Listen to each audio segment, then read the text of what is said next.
வணக்கம் மாணவர்களே. 10ஆம் வகுப்பு அறிவியல்ல அலகு 2 ஆப்டிக்ஸ் ஒளியியல் நம்ம பார்த்துட்டு இருக்கோம். இதுக்கு முன்னாடி நம்ம இதுவரைக்கும் பார்த்ததெல்லாம் பார்த்தீங்கன்னா, கான்கேவ் லென்ஸ், கான்வெக்ஸ் லென்ஸ். அதாவது குவி லென்ஸ், குழி லென்ஸ்ல குழி லென்ஸ்னா என்ன? அதுல இமேஜஸ் எப்படி கிடைக்கும்? இமேஜ் எப்படி ஃபார்ம் ஆகும்? அப்படின்லாம் நம்ம பார்த்தோம். அப்படின்னா ஒளி விலகல் அப்படின்லாம் பார்த்தோமா, ரிஃப்ராக்ஷன் த்ரூ த கான்கேவ், கான்வெக்ஸ்லாம் பார்த்தோம்.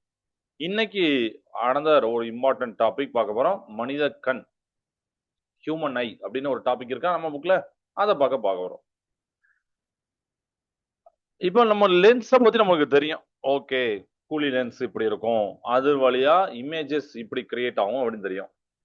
அடுத்து அதே ரகத்துல இருக்கக்கூடிய இயற்கை நமக்கு கொடுத்திருக்கக்கூடிய மிகச்சிறந்த ஒரு சென்சிட்டிவான கேமரா பத்தி தான் பார்க்க போறோம்.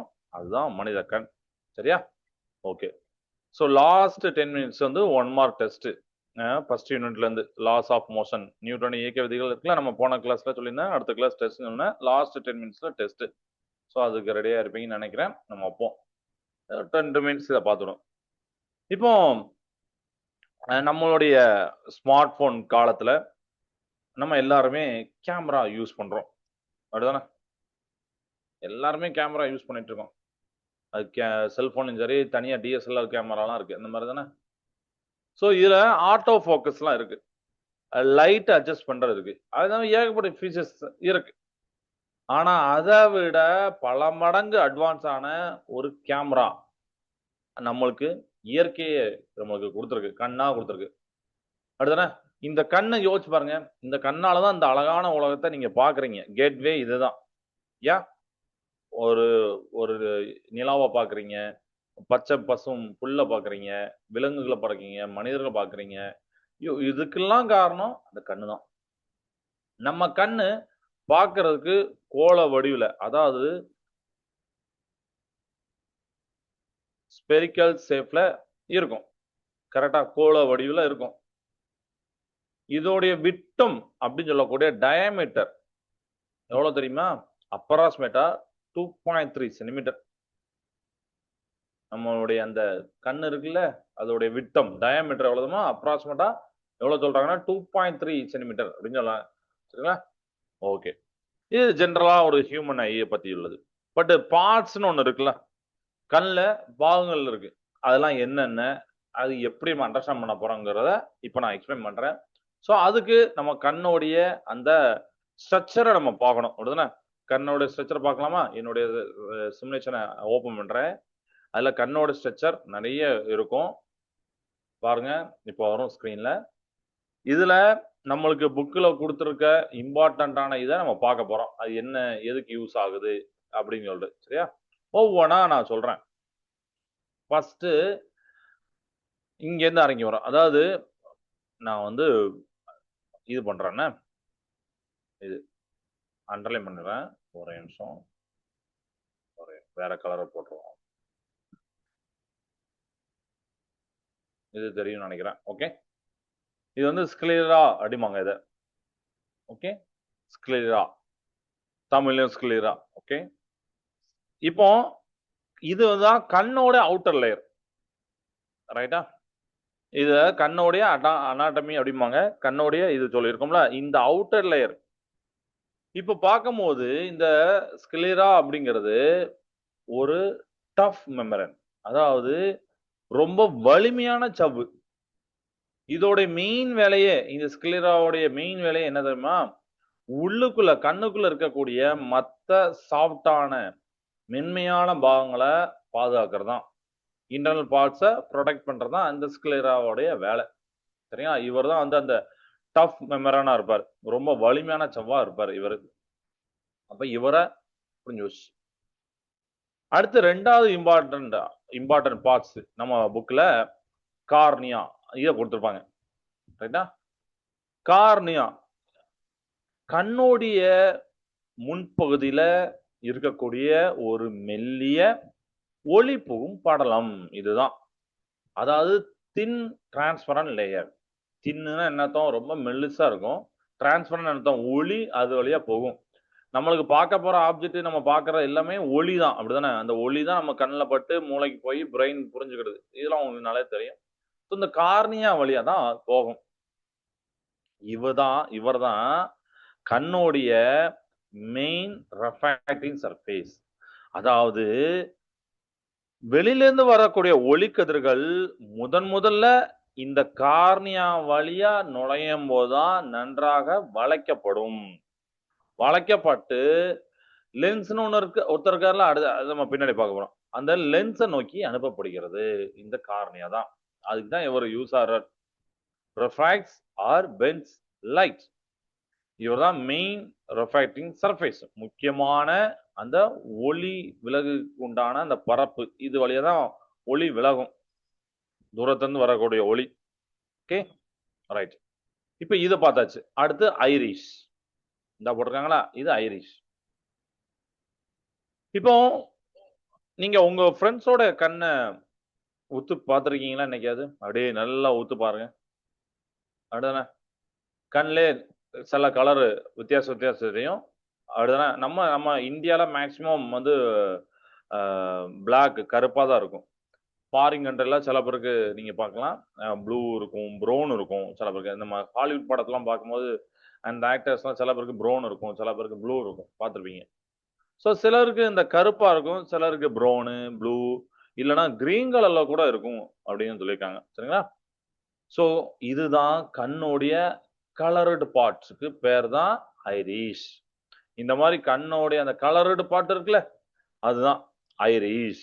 ஓகே, ஒவ்வொருத்தருக்கும் இதுல ஒரு யூனிக்கான பேட்டர்ன் இருக்கும். ஒவ்வொருத்தருக்கும், எல்லாத்துக்கும். உங்க கண்ணு மாதிரி என் கண்ணு இருக்காது, என் கண்ணு மாதிரி என் தம்பி கண்ணு இருக்காது, தங்கச்சி கண்ணு இருக்காது. இப்படி இந்த மாதிரி ஒவ்வொருத்தருக்கும் ஒரு யூனிக்கான பேட்டர்ன் இருக்கும் அப்படின்னு சொல்றாங்க. சரியா? கேமரால இருக்கக்கூடிய அப்பேச்சர் மாதிரி இது யூஸ் ஆகும். அதாவது கண்ணுக்குள்ள எவ்வளவு வெளிச்சம் போகணும் அப்படின்னு முடிவு பண்றதே இந்த ஐரிஷ் தான். நிறைய லைட் வந்தாலும் எல்லாத்தையும் அது அனுப்பாது. எவ்வளவு போகணும் அப்படின்னு சொல்லிட்டு முடிவு பண்றதே இந்த ஐரிஷ் தான். ஸோ ஒரு கலர்டு பாட்டு அதுவும் பார்த்தோம். அடுத்துன அண்டு கண்ணுக்குள்ள எவ்வளவு வெளிச்சம் லைட்டு போகணும் அப்படிங்கிற முடிவு பண்றதும் இந்த ஐரிஷ் தான். ஸோ இதுல பார்ட்ஸ் வந்து இங்கிலீஷ் இருந்தாலும் நான் தமிழ்ல சொல்லிடுறேன். எல்லாத்தையும் தமிழ் சொல்லிட்டு இருக்கேன். இப்போதைக்கு கார்னியா, ஐரிஷ், ஸ்க்ளிரா எல்லாமே தமிழும் அதே தான் வரும், அதே ப்ரொனவுன்ஸ் வரும். அப்போ பின்னாடி பப்பில் அப்படின்னு சொல்லக்கூடிய கண் பாவைம்பாங்க. அதை நம்ம இப்போ அடுத்து பார்க்க போறோம். இம்பார்ட்டன்ட் பார்ட்ஸ், இதுல நிறைய பார்ட்ஸ் இருக்கும். இம்பார்ட்டன்ட் பார்ட்ஸ் நான் அது டிக் பண்ணிடுறேன். நம்ம புக்ல உள்ள பார்ட்ஸ் மட்டும் பார்க்க போறோம். அடுத்து இந்த பப்பில், இததான் தமிழ்ல கண் பாவை அப்படின்னு சொல்லுவாங்க. இவர் எங்க இருக்காரு, இவர் என்ன வேலை பார்ப்பாரு அப்படின்னா, நம்ம ஐரிஷ்னு ஒண்ணு பார்த்தோம்ல, இந்த ஐரிஷோடைய சென்ட்ரல் பார்ட்ஸ் இவர் தான். சென்டர்ல ஒரு சின்ன பிளாக் ஹோல், சென்டர் பார்ட்ல இருக்கக்கூடிய ஒரு பிளாக் ஹோல் இவர் தான் பப்பில். நம்ம ஐரிஷ், நம்ம கண்ணில் அந்த ஐரிஷ் இருக்குல்ல, ஐரிஷ்ல இருக்கக்கூடிய சென்டர்ல ஒரு சின்ன பிளாக் ஹோல் இருக்கும், அதுதான் பப்பில், அதுதான் கண் பாவை. சரிங்களா? பியூபில். சரியா? சரி. ஸோ அதுதான் வந்து என்னது, கண் பாவை. ஓகே, இப்போ பொருளிலிருந்து வரக்கூடிய லைட் ரேஸ், அந்த ஒளி கதிர்கள் இந்த பியூபில் அப்படிங்கிற அந்த விண்டோ வழியா தான் உள்ள போய் விழித்திரைய அடையுது. சரியா? விழித்திரை பின்னாடி பார்ப்போம். விழித்திரைய அடையுது. இது உள்ளதான், இவர் தான் அந்த விண்டோ மாதிரி, அது வழியா தான் உள்ள போயிட்டு அங்க அடைகிறாரு. அப்போ இவர் என்ன சார் வேற ஏதாவது பண்ணுவாரா பியூப்பிள், கண் பாவை அப்படின்னா, சப்போஸ் வெளிச்சம் அதிகமா வருதுன்னா இந்த ஹோல் வந்து சுருங்கும். ஓகே, இந்த பியூப்பிள் அப்படின்னு சொல்லக்கூடிய அந்த கண் பாவை சுருங்கும். வெளிச்சம் கம்மியா இருந்தா இது பெருசாகும், அட்ஜஸ்ட்மெண்ட் பண்ணிடுது. ஓகே, இது புரியுதா? இதுதான் கண் பாவை, பியூப்பிளோடைய ஃபங்க்ஷன். அடுத்து ஐ லென்ஸ், முக்கியமான ஆளுக்கு வரோம். அதாவது பிலி லென்ஸ் அப்படிமாங்க இவர். ஓகே, கண்ணுக்குள்ள இருக்கக்கூடிய மிக முக்கியமான பாட்டு இவர் தான், லென்ஸ் தான். ரைட்டா? இவர் தான் லென்ஸ், தமிழில் லென்ஸ் தான். அண்ட் இது அடிக்கடி ஒண்ணு கேட்பாங்க, என்னன்னா நம்ம கண்ணு லென்ஸ் இருக்குல்ல, கண்ணில் இருக்கக்கூடிய லென்ஸ், அது என்ன டைப் ஆஃப் லென்ஸ் கேட்பாங்க. கான்வெக்ஸ் லென்ஸ், குவி லென்ஸ். சரிங்களா? குவி லென்ஸ், அது பார்த்தாலே தெரியுதா உங்களுக்கு, குவிந்த மாதிரி இருக்கும் பாருங்க. நம்ம ஆல்ரெடி முன்னாடி தான் பார்த்துக்கோம். இப்படின்னா அது வந்து குழி, கரெக்டா? இப்படி இருந்தா ரெண்டு சைடு குவிந்து இருக்கணும். இது பாத்தீங்கன்னா குவிந்து இருக்கா? ஸோ இதுதான் வந்து குவி லென்ஸ், கான்வெக்ஸ் லென்ஸ். சரியா? ஓகே. ஸோ என்னெல்லாம் பார்ட்ஸ் பார்த்துருக்கோம் அப்படின்னு பார்க்கலாமா? இப்போ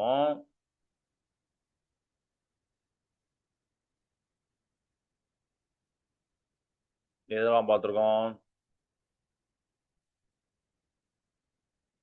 பியூபிள் பார்த்தாச்சு, ஐரிஸ் பார்த்தாச்சு, ஸ்க்ளிரா பார்த்தாச்சு. இப்போ லென்ஸ் பார்க்க போகிறோம். கார்னியா பார்த்தாச்சு, அப்படிதானே? ஓகே. இப்போ லென்ஸ் லென்ஸ் தான் சொன்னா ஒரு முக்கியமான ஆளு. அவர் வந்து கான்வெக்ஸ் லென்ஸ் அப்படின்னு சொன்னாச்சு, குவி லென்ஸ் அப்படின்னு சொன்னாச்சு, அப்படிதானே? இது ஒரு நெகிழ்தன்மை கொண்ட பிளெக்சிபிளான ஜெல்லி போன்ற மெட்டீரியலா ஆனது. இது லென்ஸ் ஜெல்லி போன்ற மெட்டீரியல், நெகிழ்தன்மை கொண்டது. Okay, right. அடுத்து எங்க வாரோம் அப்படின்னு பாத்தீங்கன்னா, இந்த சில்லரி பாடி போட்டிருப்பாங்க அது, சரிங்களா? அதாவது சில்லரி சிலியரி தசைகள் அப்படின்னு தமிழ்ல சொல்லியிருப்பாங்க. சிலியரி மசில்ஸ் ஆர் சிலியரி பாடி அப்படின்னு நம்ம சொல்லலாம். சிலியரி தசைகள் தமிழ்ல உள்ளவங்க ஞாபகம் வச்சுக்கோங்க. நம்மளுடைய வெளி லென்ஸை தாங்கி பிடிச்சுக்கிட்டு ரெண்டு பக்கம் இருக்க இதுதான் ciliary body.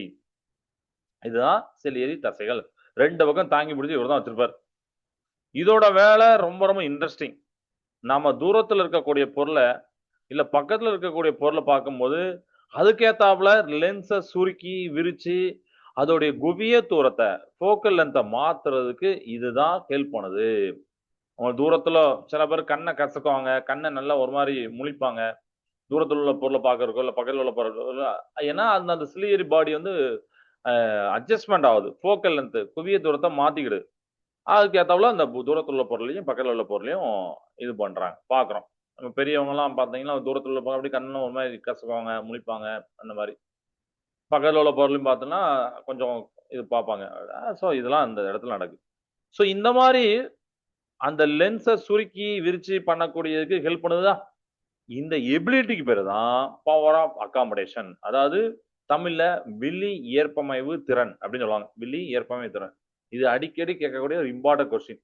Power of accommodation, விழி ஏற்பமை திறன் அப்படின்னு சொல்லிட்டு. சரியா? ஓகே. ஸோ இப்போ நம்ம லாஸ்ட் பாட்டுக்கு வருமா? இன்னும் விழித்திரை ரெட்டினா பார்ப்போம். இவர் தான் விழித்திரை ரெட்டினா. தமிழ்ல விழித்திரை, இங்கிலீஷ்ல ரெட்டினா. கண்ணோடத்துல கண்ணுல பின்புறத்துல இருக்கக்கூடிய ஒரு உட்பரப்பு, பேக் சர்ஃபேஸ் இந்த இருக்கலாம். இதுதான் கண்ணோட ஸ்கிரீன். ரொம்ப சென்சிட்டிவான இடம் இது. இந்த இடத்துலதான் பொருளுடைய தலையிலான மெய்பிம்பம், ரியல் அண்ட் இன்வெர்டட் இமேஜ் வந்து விழும். ஒரு மரத்தை பாத்தீங்கன்னா ஆக்சுவலா தலையில தான் அதுல விழும். ஒரு ஆளை பாத்தீங்கன்னா தலையில தான் விழும் அதுல. அதுக்கப்புறம் அது பிரெயின் போகும்போது சிக்னலா மாறி நம்மளுக்கு பிரெயின் புரிஞ்சுக்கிடுது. ஸோ தலையிலான ரியல் அண்ட் இன்வெர்டட் இமேஜ், தலையிலான மெய்பிம்பம் இந்த ஸ்கிரீன்ல விழும். அந்த ஸ்கிரீன் பேர் தான் ரெட்டினா. அடுத்து இவர் ஆப்டிக் நெர்வ். இந்த வராரா ஆப்டிக் நெர்வ். இவர் லாஸ்ட் பார்ட். இவர் பார்க்க நம்ம புக்ல போட்டிருந்தா லாஸ்ட் பார்ட். ரெட்டினால விழுந்த அந்த தலையிலான பிம்பத்தை எலக்ட்ரிக்கல் சிக்னலா மாத்தும். மாத்தி அதுல இருந்து மூளைக்கு கொண்டு போவோம். அங்கிருந்து மூளை கொண்டு போவோம் பிரெயினுக்கு. அந்த மூளை கொண்டு போற வேலைய பண்றது இந்த பார்வை நரம்புகள் தான். மூளை அந்த சிக்னலை புரிஞ்சுக்கிட்டு அதை எராக்ட் இமேஜா, அதாவது நேரான பிம்பமா நமக்கு காட்டுது. அப்படியே நமக்கு பாக்குறவங்களாம் தலைகளா தெரியுதாங்க. மாடு, ஆடு எல்லாமே தலைகளா தெரியுது. நேரா தெரியுதா? ஏன்னா ஃபர்ஸ்ட் அங்க விழும்போது வந்து தலையெல்லாம் தெரியும் ஆக்சுவலி ரெட்டினால. அதுக்கப்புறம் ஆப்டிக் நெர்வ்ல வந்து அவர் வந்து சிக்னலா மாத்துறாருல, அந்த சிக்னலை கொண்டு போய் பிரெயினுக்கு கொடுக்காரு. பிரெயினை அதை தலைகளா மாத்திராரு. சிக்னலை வாங்கி அதை நேராக்கி எராக்ட் இமேஜா மாத்தி நமக்கு காட்டுறாரு. நம்மளுக்கு தெரியுது, ஓகே நம்ம ஃப்ரெண்டு வராரு, அப்பா வராரு, டீச்சர் வராருன்னு சொல்லிட்டு எல்லாமே தெரியுது. சரிங்களா? அதனாலதான் நாம எல்லாத்தையும் நேரா பாக்கிறோம். இந்த பார்ட்ஸ் உங்களுக்கு புரிஞ்சிருக்கும் அப்படின்னு நான் நம்புறேன். கரெக்டா ஸ்டூடெண்ட்? இது போக இந்த விட்ரியஸ் பாடின்னு ஒண்ணு போட்டிருக்காங்களா, இது என்னன்னா இந்த லென்ஸ் எல்லாத்தையும் சொன்னோமா, லென்ஸ் ரெட்டினா அப்படிலாம் சொன்னோம், விழித்திரை சொன்னோம்னா, இந்த விழித்திரைக்கும் லென்ஸுக்கும் கண்ணுடைய லென்ஸுக்கும் நடுவுல இருக்கக்கூடிய ஒரு திரவம் தான், ஒரு ஜெல்லி போன்ற திரவம் தான் இந்த விட்ரியஸ் பாடி. இவர் சரிங்களா? இதை வந்து தமிழ்ல பாத்தீங்கன்னா கண்ணாடி படலம் அப்படிலாம் சொல்லியிருப்பாங்க. விழி நீர் படலம் அப்படிலாம் சொல்லியிருப்பாங்க. சரிங்களா? விட்ரியஸ் பாடி அப்படின்னா விட்ரியஸ் உடலம் அப்படின்னு கூட சொல்லியிருப்பாங்க. வேற வேற நேம்ல யூஸ் பண்ணுவாங்க. நம்ம புக்ல இந்த main parts retina optic nerve தான் இருக்கும். இதையும் நீங்க தெரிஞ்சுக்கிறதுக்காண்டி இதை சொல்றேன். விட்ரியஸ் பாடி அப்படிங்கிறது இப்ப பலூனை ஊதான் எப்படி அப்படி புஷ்ன்னு ஒரு ரவுண்டு கலர்ல வருதோ அதே மாதிரி கண்ணு இந்த மாதிரி ரவுண்டு ஷேப்ல இருக்கிறதுக்கு இது யூஸ் ஆகுதான். அண்ட் இப்ப நம்மளுக்கு அதிர்வு பைக்ல போறோம், அதிர்வு வருது. நமக்கே தெரியாம சின்ன சின்ன அதிர்வுகளோட நம்ம பார்ட்ஸ ரொம்ப அஃபெக்ட் பண்ணும். ஸோ அந்த அதிர்வுல இருந்து இந்த திரைய, ரெட்டினா, லென்ஸ் இதெல்லாம் பாதுகாக்கிற வேலைய இந்த விட்ரியஸ் பாடி அவரு பண்றார். சரிங்களா? இவர் எங்க இருப்பார்? லென்ஸுக்கும் அந்த ரெட்டினா அப்படின்னு சொல்லக்கூடிய விழித்திரைக்கும் நடுவுல இருப்பாரு. இந்த மாரி ஒரு உருவத்த தாராரு. ரவுண்டான ஷேப்ல. அப்புறம் அதிர்வுல இருந்து காப்பாத்துறதுக்கு. இது எல்லாத்துக்குமே இந்த விட்ரியஸ் பாடி யூஸ் ஆகுது. சரிங்களா? இதுதான் நம்ம பார்க்கறது. இதே அனிமேஷனு அடுத்த கிளாஸ்ல யூஸ் பண்ண போறேன். அது எதுக்குன்னா, நம்ம இதுல defects of human eye defection human eye இருக்கா? ஞாபகம் இருக்கா? நீங்க படிச்சிருப்பீங்க. மயோபியா, ஹெட்ரோமயோபியா அப்படிலாம் இருக்கும். ஆனா கிட்ட பார்வை, தூர பார்வை. அதெல்லாம் நம்ம அடுத்த கிளாஸ்ல இதெல்லாம் டிக் பண்ணா உங்களுக்கே தெரியும். அது நான் காமிக்கிறேன் உங்களுக்கு. அந்த ரேஸ் வந்து முன்னாடி போடும், பின்னாடி போடும். நார்மல் மிஷன் தான் இப்ப இவ்வளவு நேரம் நான் வச்சு காமிச்சேன். தூரத்துல இருந்து லைட் வருதுன்னா, அந்த ரெட்டினால விழும். விழித்திரையில விழும். சப்போஸ் அது இல்லாம அ கிட்ட பார்வை, தூர பார்வையில கொஞ்சம் வேற வேறமா வரும். அங்க லென்ஸ்லாம் நம்ம மாத்துவோம். இந்த பாருங்க இப்படி மாத்துவோம். அதெல்லாம் நல்லா இன்ட்ரஸ்டிங்கா இருக்கும். நெக்ஸ்ட் கிளாஸ் வாங்குனேன். நெக்ஸ்ட் கிளாஸ்ல உங்களுக்கு நான் இதையும் அந்த டிஃபெக்ட்ஸ் ஆஃப் ஐ நான் சொல்லித் தரேன். கண்ல ஏற்படக்கூடிய குறைபாடுகள். அதை எப்படி நீக்குவாங்க அப்படிலாம் நம்ம புக்ல இருக்கு. அதையும் நான் சொல்லித் தரேன். இதே அனிமேஷனை யூஸ் பண்ணி அதை சொல்றேன். ஸோ இது உங்களுக்கு புரிஞ்சிருக்கும்னு நினைக்கிறேன். Tamil student and English student 2 பேத்துக்குமே அந்த பார்ட்ஸ தமிழ் அண்ட் இங்கிலீஷ்ல நான் சொல்லிக் கொடுத்தேன். இதுல எதுவும் டவுட் இருக்கா? இல்ல இதுல ஏதாவது பார்ட்ஸ திருப்பி சொல்லணும்னா சொல்லுங்க நான் சொல்றேன். ரெட்டினா வேணுமா? இல்ல ஐரிஷ் வேணுமா? இல்ல சிலியரி தசைகள் வேணுமான்னு சொன்னீங்கன்னா, அத நான் திருப்பி உங்களுக்கு எக்ஸ்பிளைன் பண்ணுவேன். சரிங்களா? ஸோ எல்லாமே இம்பார்ட்டன்ட் தான். ரெட்டினா, பார்வை நரம்பு, ஆப்டிக் நர்வ் அப்படின்னு சொல்லுவோம். அதுதான் சிக்னலா மாத்துது அப்படின்னு சொன்னேன். அப்புறம் வேற என்ன சொன்னேன்? விழி லென்ஸ், ஐ லென்ஸ், கண் பாவை, பியூப்பிள், ஐரிஷ், சிலியரி தசைகள், சிலியரி மசில்ஸ், சிலியரி பாடிம்பாங்க அத. இதெல்லாம் இருக்கு. சரிங்களா? இதெல்லாம். ஸோ இதெல்லாம் உங்களுக்கு புரிஞ்சிருக்கும் அப்படின்னு நான் நம்புறேன். Okay students. குட். டவுட் எதுவும் இல்லைங்களா? ஓகே. இது இப்போ ஸ்டாப் பண்ணிடுவோம். ஸோ நம்ம வந்து ஒன் வேர்ட ஸ்டார்ட் பண்ண போறோம். ஸோ அதுக்கு முன்னாடி ஒரே ஒரு விஷயத்த மட்டும் சொல்லிக்கிடுதேன். இதுல எக்ஸ்ட்ரா ஒரு தகவல் சொல்லிக்கிடுதேன். இப்போ பார்வை நீட்டிப்பு அப்படின்னு ஒண்ணு உண்டு. நம்ம புக்ல போட்டிருப்பாங்க. பார்வை நீட்டிப்பு. இங்கிலீஷ்ல பெர்சிஸ்டன்ஸ் ஆஃப் விஷன். இதையும் அடிக்கடி கேட்கக்கூடிய ஒரு 2 மார்க். அதாவது நம்ம கண்ணுக்கு அடுத்தடுத்த 2 லைட் வருதுன்னு வச்சுக்கோங்களேன். அந்த அடுத்தடுத்த வரக்கூடிய லைட்டு 0.1 செகண்டுக்கு கம்மியா ஆன டைம்ல கண்ணுல பட்டா கண்ணால அதை புரிஞ்சுக்கிட முடியாது. தனியா பிரிச்சிருக்க முடியாது. தனியா பிரிச்சிருக்க முடியாது. சரியா? அதாவது 0.1 செகண்ட தாண்டி அதிகமா வந்ததுன்னா புரிஞ்சுக்க முடியும். ஓகே இந்த லைட் வந்திருக்கு அடுத்து இந்த லைட்னு சொல்லிட்டு புரிஞ்சுக்கணும் கண்ணு.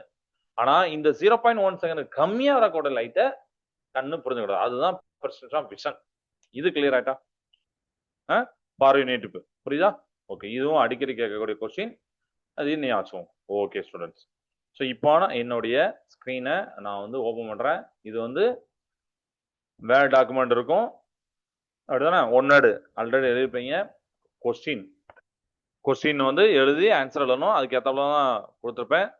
10th சயின்ஸ் அறிவியல் பாடம் 1 இயக்க விதிகள் லாஸ் ஆஃப் மோஷன் போட்டுக்கோங்க. இன்னைய டேட் போட்டுக்கோங்க. 1 மதிப்பெண் வினாக்கள் எல்லாத்துக்கும் 1 மதிப்பெண். இங்கிலீஷ்ல உள்ளவங்க இங்கிலீஷ் மீடியம் இங்கிலீஷ்ல உள்ள மட்டும் எழுதிக்கோங்க. தமிழ்ல உள்ளவங்க தமிழ் மீடியம் அந்த தமிழ் இதை மட்டும் எழுதிக்கோங்க. ஆன்சரும் சேர்த்து எழுதணும். The property of a body to resist change in its state of rest or motion is called. ஓய்வு அல்லது இயக்க நிலை மாற்றத்தை எதிர்க்கும் பொருளின் பண்பு டேஸ் எனப்படும். அந்த கொஸ்டின் எழுதி அந்த ஆன்சர் எழுதி அந்த ஆன்சரை அண்டர்லைன் பண்ணணும். சரிங்களா? அப்படிதான் எழுதிக்கோங்க.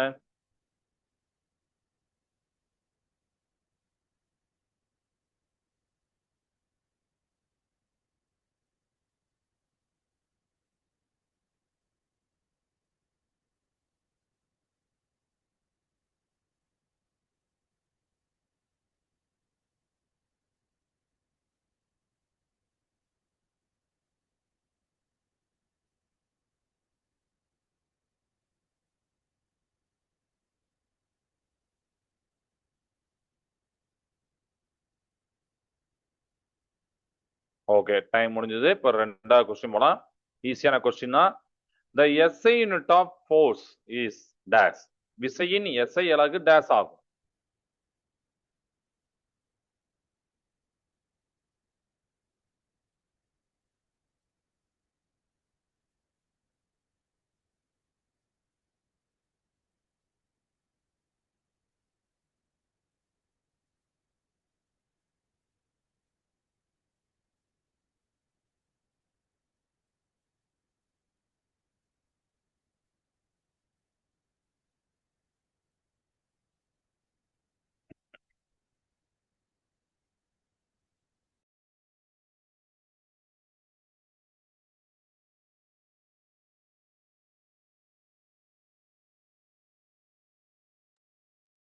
ஓகேப்பா, இதுக்கும் டைம் முடிஞ்சது. இப்போ 3வது கொஸ்டின் போலாம். Newton's second law is also called the law of dash. நியூட்டனின் இரண்டாம் விதி டேஷின் விதி என்றும் அழைக்கப்படும். இந்த கொஸ்டின் ரொம்ப இம்பார்ட்டன்ட் கொஸ்டின். ஒன் வேளை கேட்பாங்க, இல்ல 2 மார்க்ல பாத்தீங்கன்னா அந்த வார்த்தையை வச்சு அந்த விதியை சொல்லு அப்படிவாங்க. என்ன வார்த்தை?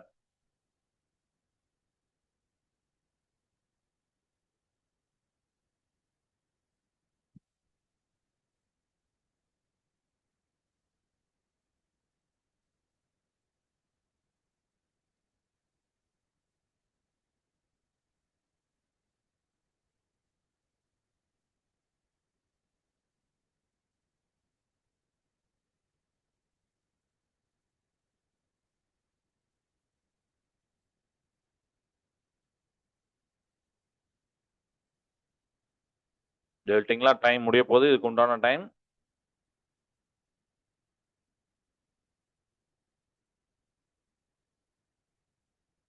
ஒவ்வொரு கொஸ்டினுக்கும் 50ல இருந்து 1 நிமிஷம் வரைக்கும், 50 செகண்ட்ல இருந்து, சரிங்களா? 50 செகண்ட்ல இருந்து 1 மினிட் வரைக்கும்.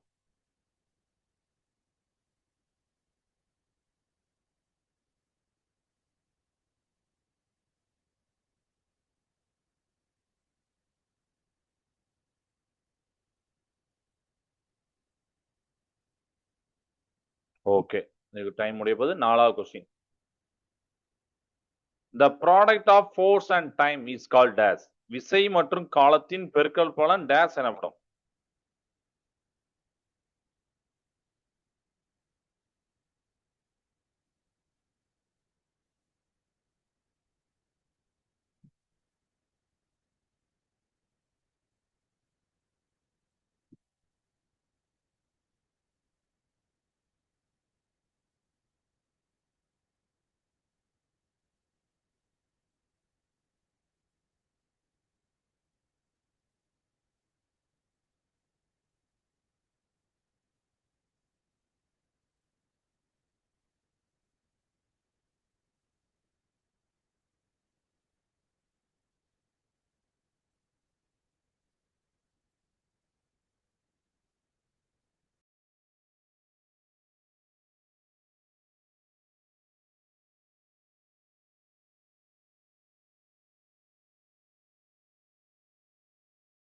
ஓகே, டைம் முடிஞ்சது ஸ்டூடெண்ட்ஸ். இப்போ 5வது கொஸ்டின்.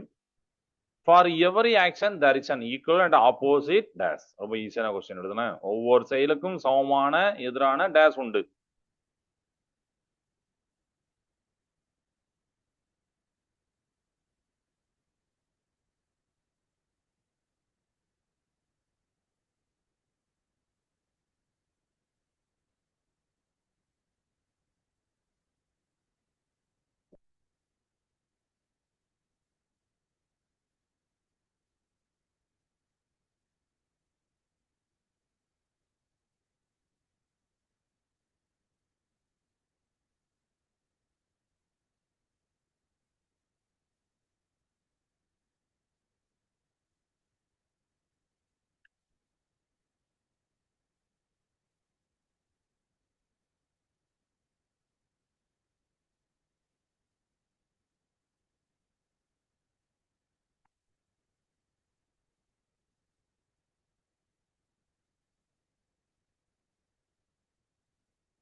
ஓகே, இதுக்கு முடிஞ்சது. அடுத்த கொஸ்டின், 6வது question. The turning effect of a force is called dash. விசையின் திருப்பும் விளைவு dash எனப்படும்.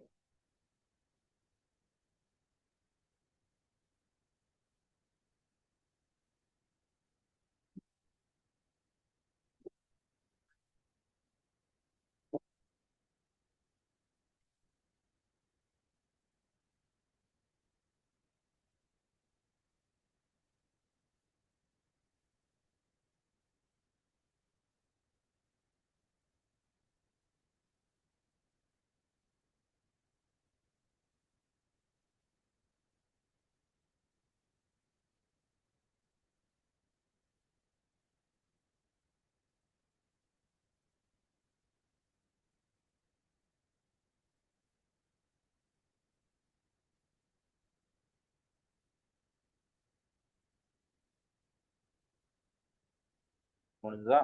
ஓகே. அடுத்த கொஸ்டின், 7வது question. The SI unit of the universal gravitational constant G is.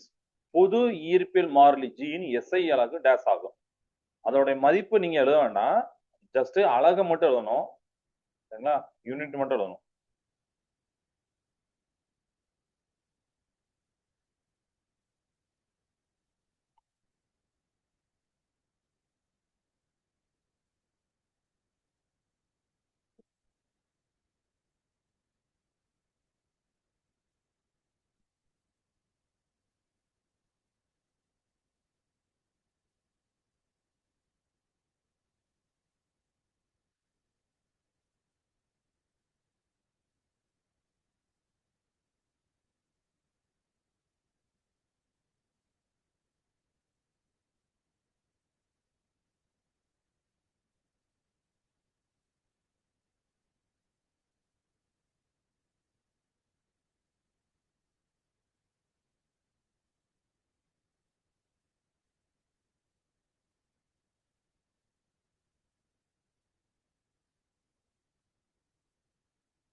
Okay, student, இதுக்கும் டைம் முடிய போகுது.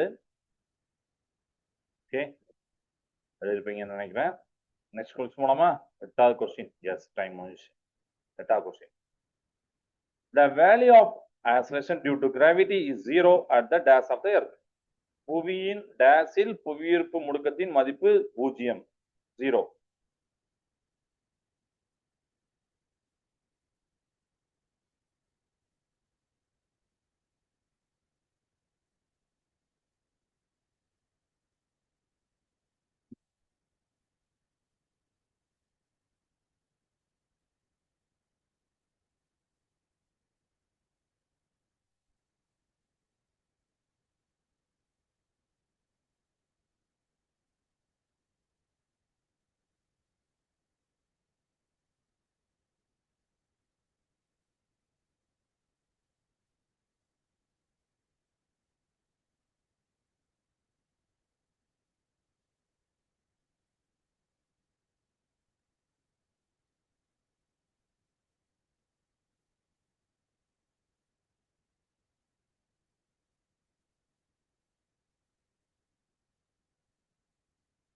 ஓகே ஸ்டூடெண்ட், இதுக்கும் டைம் முடிஞ்சது.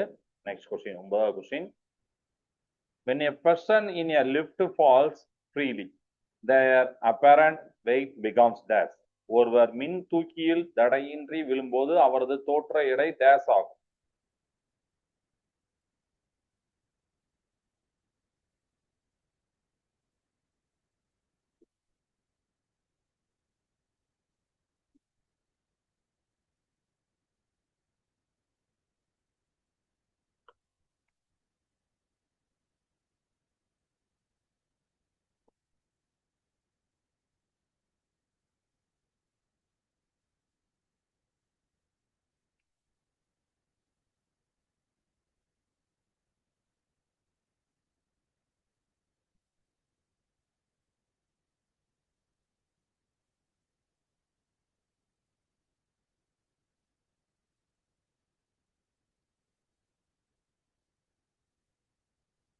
இதுக்கு உண்டான டைம் முடிய போது. இந்த கொஸ்டினுக்கு உண்டான டைம் எழுதிருப்பீங்கன்னு நினைக்கிறேன். கொஸ்டின் எழுதி ஆன்சர் எழுதணும்.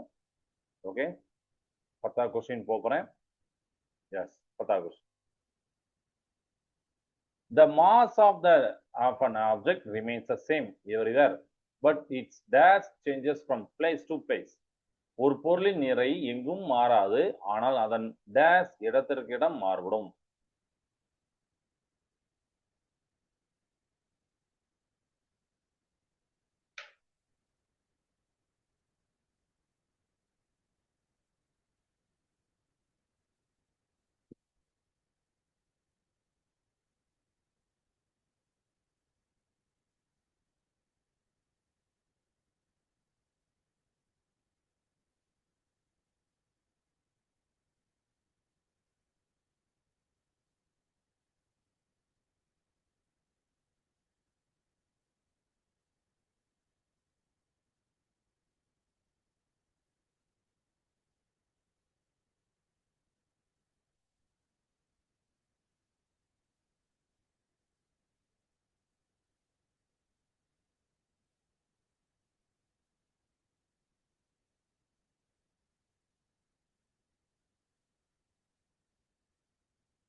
ஓகே. ஸோ கொஸ்டின் டைம் இதுக்கும் முடிஞ்சது. ஸோ எழுதியிருப்பீங்கன்னு நம்புறேன். நல்லா கரெக்டான ஆன்சர் எழுதியிருப்பீங்க நம்புறேன். ஓகே. ஸோ இதே மாதிரி அடுத்தடுத்த வாரங்களில் அடுத்தடுத்த நம்ம ஒவ்வொரு இப்போ இந்த வீக்கு இந்த யூனிட் வச்சோம். நெக்ஸ்ட் வீக் இல்லாத அதுக்கு அடுத்த வீக் வந்து அடுத்த யூனிட் ஏற்கனவே கம்ப்ளீட் பண்ண யூனிட்லேருந்து நம்ம டெஸ்ட் வைப்போம். அதனால எப்போதுமே எல்லா யூனிட்டும் படிச்சு ரெடியா இருங்க. இன்ஃபார்ம் பண்ணுறோம், முதல் கிளாஸ் இன்ஃபார்ம் பண்ணுறேன். ஓகே. ஸோ இன்னைக்கு ஆப்டிக் நம்ம ஹியூமன் ஐ மனித கண்ணை பற்றி நம்ம படித்தோம். அதில் உள்ள பார்ட்ஸ் எல்லாமே பார்த்தோம். பார்வை நீட்டிப்பு பெர்செப்ஷன் ஆஃப் விஷன் அப்படிங்கிற நம்ம கற்றுக்கிட்டோம். 0.1 செகண்டை விட கம்மியாக வரக்கூடிய 2 லைட்டை நம்ம கண்ணு புரிஞ்சுக்கிடாது அப்படின்னு பார்த்தோம். அடுத்த கிளாஸ்ல இந்த கண்ணில் ஏற்படக்கூடிய குறைபாடுகள் டிஃபெக்ட்ஸ் இன் ஹியூமன் ஐயை நம்ம பார்க்க போறோம். வேற எதுவும் டவுட் இருக்கா ஸ்டூடெண்ட்ஸ்? இன்னைக்கு டவுட் இல்லைங்களா? சரிப்பா, கிளாஸ் வாழ்க பாரதம், வெல்க தமிழகம். நன்றி, வணக்கம்.